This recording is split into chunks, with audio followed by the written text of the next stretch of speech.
it's hard to see when you see somebody working really hard and not getting where they want to be.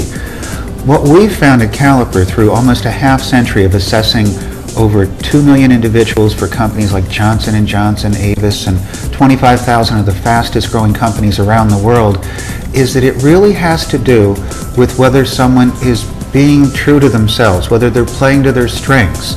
Sometimes we find ourselves getting into positions that aren't really what we should be doing, and we can knock ourselves out, we can knock our head against the wall, we can work hard, but we don't end up with the results we want.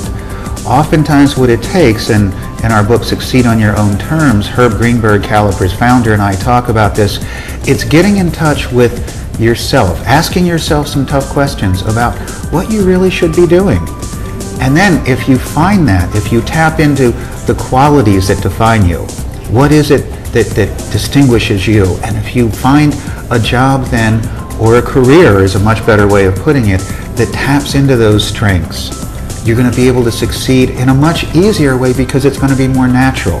It's going to be more true to who you are. I've heard Herb, who's a psychologist, and other psychologists, and it's interesting. They'll go back and forth on where do those qualities come from? Are we born with them? Do we learn them by the time we're 6 months old? Is it 1 year, 2 years? Whatever it is, what we've pretty much found is that by the time someone's old enough to apply for a job, those qualities, like resilience, are in place. And they're pretty much what we have.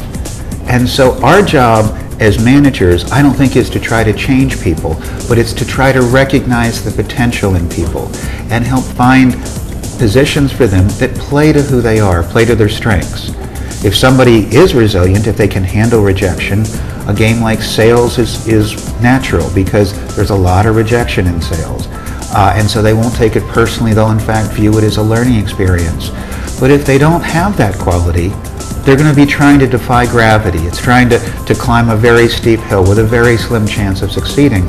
So it makes more sense then to get involved with a position where rejection isn't as much part of the job.